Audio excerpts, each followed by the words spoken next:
This is the only thing in my mind. I'm opening up the movie scene. Were you in Albania?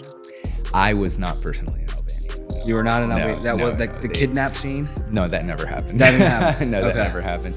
There was so in the movie they combined my character with one of my best friends, a guy named Alex. They didn't put him in the movie. Yeah. Which he was happy about. He didn't want to be in the movie, but. They didn't want to introduce a new character. Yeah. So I never went to Albania. We sent Alex to Albania. And to keep the movie simpler, they sent me to Albania instead of introducing a new character.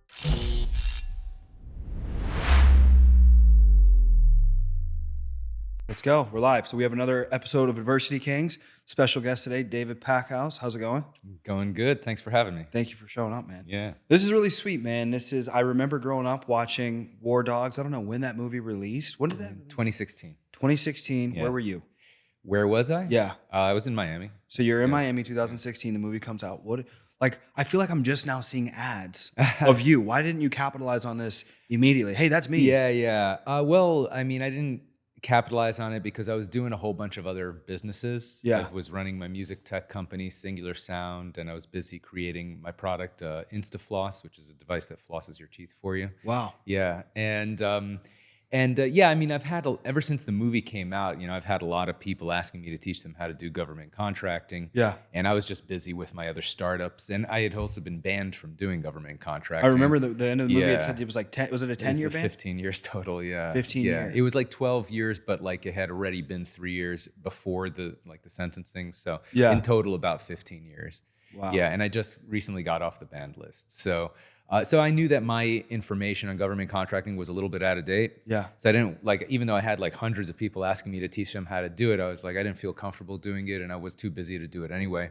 And then about a year ago, I met my partners in War Dogs Academy, Logan and James, and they told me that they had been inspired when they were 21 years old. They were like dead broke, picking bananas on a farm, and they saw War Dogs, and they're like, if these guys are our age and they're doing this, why can't we do this?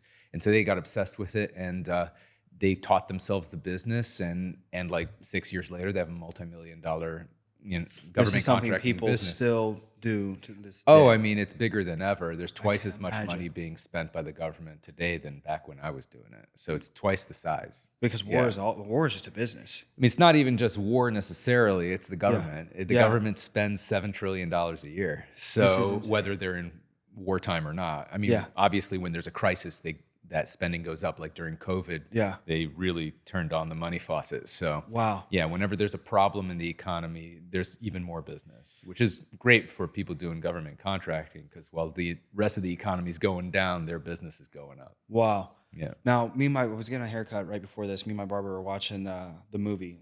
Started from the beginning. And the scene where you and Ephraim pull up and he's buying some weed, and the guys don't give him the weed. Yeah. Did he really pull a machine gun out? No. Okay, so that didn't happen? Yeah. I will say we actually did have machine guns in the trunk of the car. Yeah. That was real. We did have it. We were licensed to have automatic Is a weapons. Class 3 firearms license a legit thing? Yeah, absolutely. Yeah? Yeah. Is it hard to obtain? It's not that hard to obtain. What? Yeah, most people can obtain it. It takes a couple months. You do need to register your fingerprints with the FBI. Yeah. You do need to have a commercial office space where you have a gun safe. They will send an ATF agent to your office to inspect it, so you can't like mess around. But as long as you don't have a felony on your record, which I do now, and you do all the applications, it's not that difficult. It's not even that expensive. It's like a few $100. Yeah. Oh my God. Yeah, it's not that hard to do. That's incredible. And then you're licensed to have machine guns. Yeah, your the new ones are. I think every time I ask about this, it's usually till like 89. You can only get a machine gun until it's like year that it's like. Can you get a new machine gun, or you can only get up to a 1989 model? So you can get automatic weapons. Yeah, right. But you're not allowed to sell them to a non-Class 3 firearms holder. Unless it was prior to the assault weapons ban. That's I think what you're referring to is the assault weapons every ban. time I ask, I always, because when I go to a shooting range, I'm like, what's it take for me to get a machine gun? And they're like, they get like freaked out. I'm like, oh no, I'm just curious. Because then I was thinking like maybe another alternative is just opening up your own gun range, because they have them. But that seems like a we used to take our machine guns to the gun range, and like while everyone else is popping off pistols, we'd like have an Uzi. That's incredible. Now, where'd you grow up?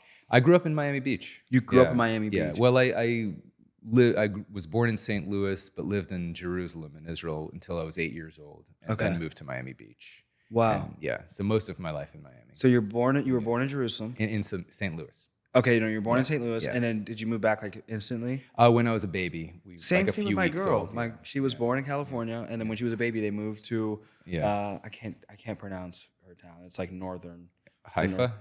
I don't know if it's Haifa. Herzliya. Okay, I'll call her and ask her. It's all good. Okay.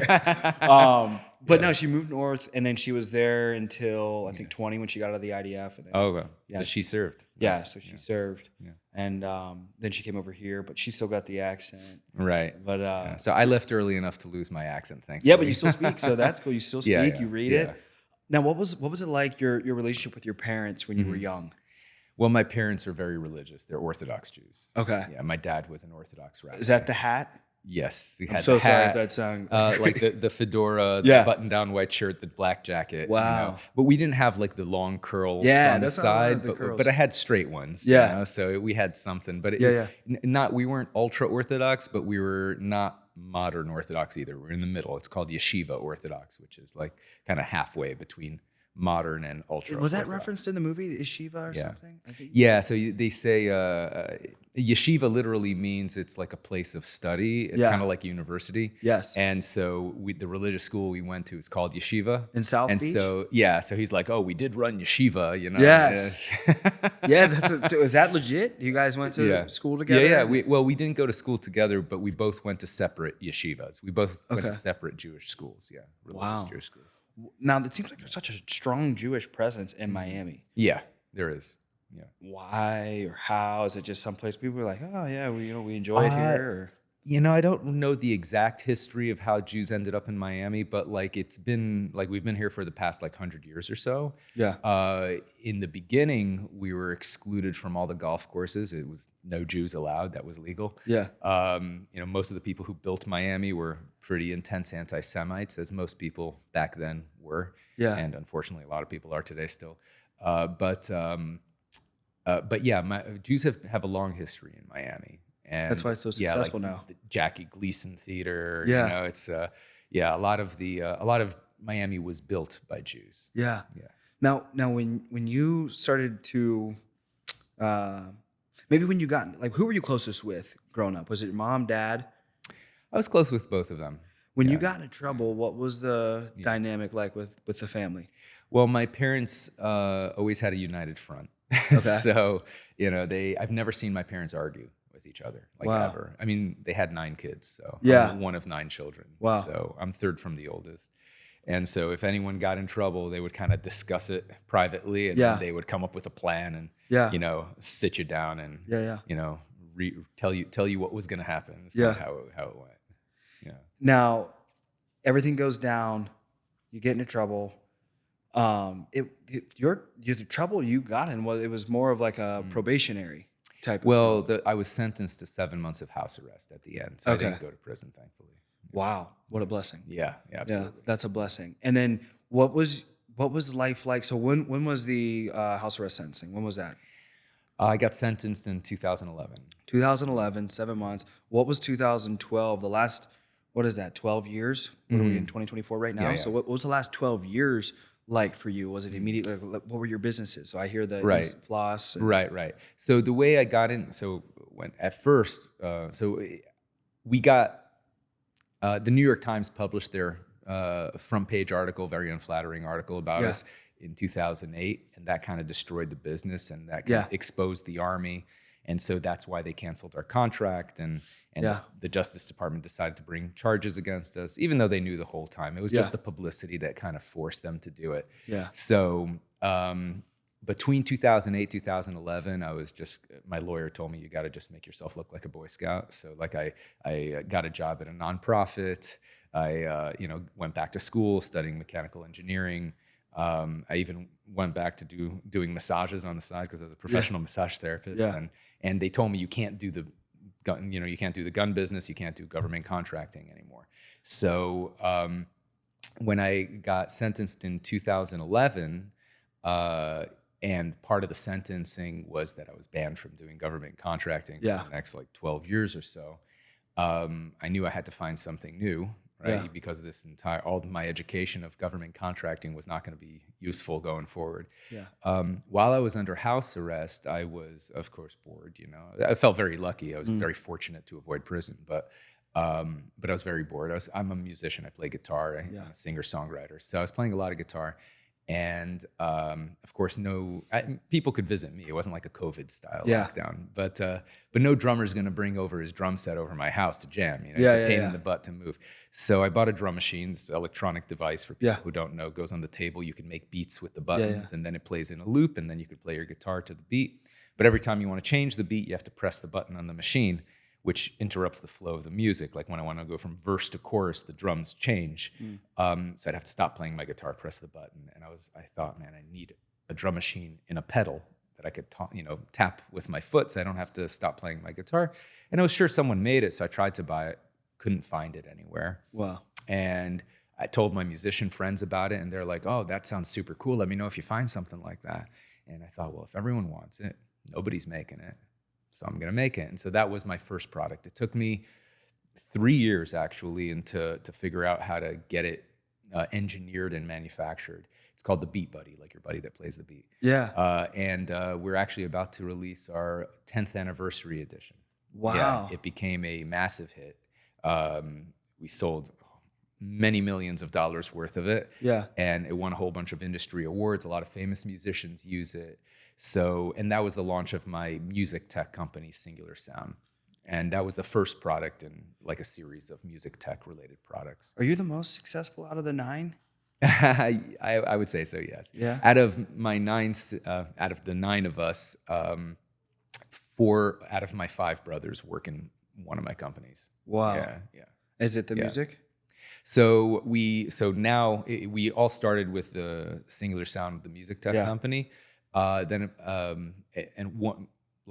have one of my brothers co-founded Singular Sound with me, my brother Ali, and we had another idea because he's not a musician, but we really work great together because I'm like a creative artist type, and he's not an artist or a musician, but he's very methodical. So he's a spreadsheet kind of guy. So he breaks down every awesome idea I have into actionable steps. So it's a great working partnership. But he's not a musician, so he's always complaining about the small size of the musician market. Wow. Because only like 10% of people are musicians. So we kept on trying to think of ideas that would be relevant to everybody, not just to musicians. And then we came up with the idea for InstaFloss. We were actually eating like mango, and it got stuck in our teeth. And we were both flossing, and we're like, man, if we could invent like something that could make it easier to floss, everyone would want that. And so we knew that we've used like string floss, which makes people bleed. It's uncomfortable. But there's water flossers, which shoots like a water jet at your teeth, but you have to aim it exactly at a 90-degree angle, and you have to trace the gum line top, bottom, and very difficult on the inside pointing out. Then it usually sprays and makes a mess. So we created like an advanced water flosser that uses like 12 water jets that you just bite into and slide it across your teeth, and it does a perfect floss in 10 seconds. So that was our that's our current big thing that we're working on. So that's been the 12 years since. As I've been doing Singular Sound, still going great. We just recently came on the market with InstaFloss, and even more recently with War Dogs Academy, and that's going amazing. I mean, that's so sick. Yeah, we've already had more than 50 students win their first government contracts. That's sick. So it's been super satisfying. Let's go. That's sick. I'm curious. This is the only thing in my mind. I'm opening up the movie scene. Were you in Albania? I was not personally in Albania. No. You were not in Albania. That was like the kidnap scene. No, that never happened. That didn't happen. No, that never happened. There was so in the movie they combined my character with one of my best friends, a guy named Alex. They didn't put him in the movie, which he was happy about. He didn't want to be in the movie, but they didn't want to introduce a new character. Yeah. So I never went to Albania. We sent Alex to Albania, and to keep the movie simpler, they sent me to Albania instead of introducing a new character. And Alex was kidnapped, had the 941. No, he actually never was kidnapped. Nobody was kidnapped with the 941 Jericho. No, nobody was kidnapped. No, that was just a I Hollywood, put it in my notes. It's like, ask about the 941 Jericho. No, nobody was kidnapped. He did meet with the Albanian mob, which we didn't know it at the time, but later he found out that they were part of the mafia. Yeah. And they were in bed with the politicians, paying them off on our deal.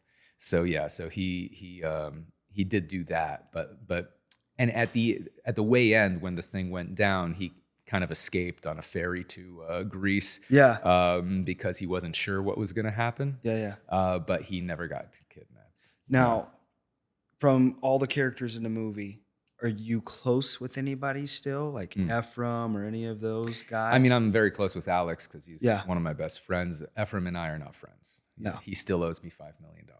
Wow. Yeah. So that'll ruin a friendship. That'll definitely ruin a friendship. Yeah. I'm kind of in one of those like ex-friendships where I'm owed a couple mil and I'm like, we're not friends anymore. No, that'll do it. Wow, dude. I wish we had way more time. We'll have to, 'cause I'm in Miami, you're in Miami. So we'll have to follow more. I like this War Dogs Academy. Let's end with what do you accomplish in War Dogs Academy? So with War Dogs Academy, as I said, ever since the movie came out, people were like asking me to teach them how to do it. Yeah.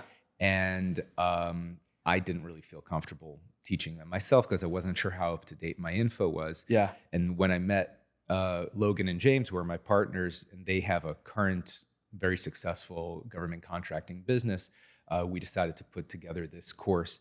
I created a lot of the course content as well, but I think the real strength of it is that it's not just a course that you can take and learn about how to do government contracting.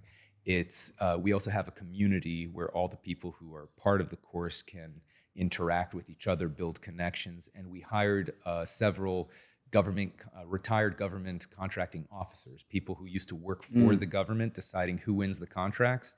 So now they work for us, and they're part of the community, and they have twice a week live question and answer sessions where all the students can ask them and also my partners, like any questions they have, anything they don't understand. The contracting officers also review their proposals to make sure that they are, doing it correctly, so that when they submit it to the government, they have a good chance of winning and they're not disqualified on a technicality. And that's why we've had more than 50 students win contracts so far, some of them in the hundreds of thousands of range within 30 days. Actually, one of our students, a lady from Poland, she won a $200,000 contract 30 days after joining the academy. Wow. Yeah. That's insane. I have a lot of Polish people my main revenue driver is my insurance company. I have a little life insurance company, and there's a lot of Polacks. Oh, so we have a lot of Polish. That's interesting. They work hard. Yeah, for sure. And that's one thing people always ask me, do you have to be an American citizen, live in the United States to do this business? And actually, no, the U.S. government will do business with any company as long as it's in a friendly nation. So, you can't do it if you're Russian or Iranian or North Korean, but most other countries, you could register your foreign company to do business with the U.S. government and bid on these contracts. Wow. Yeah. That's crazy. One last question, and we'll wrap up with this. So, in the midst of this, you had, were you engaged in the? Did you get engaged in the movie? So they bought my life rights, they call it. Yeah. They didn't have to, right? Yeah. According to the laws of the United States, if you're officially a public figure, meaning your name has appeared in public media, like TV or newspapers. They bought your life rights. They bought my life rights. They could have made the whole movie using my real name, said anything they want about me and not given me a penny, but they wanted me to collaborate with them to make it a little more realistic. Okay. And so they bought my life rights, as they call it. Yeah. Wow. Yeah. That's incredible. Okay, so that's all the time we have for today. Thank you to the Move Studio for being so incredible for us. Thank you to David Packouz for taking time out of your day and driving all the way over here. Yeah. So Shabbat Shalom. Shabbat Shalom. Let's have a great day. Peace.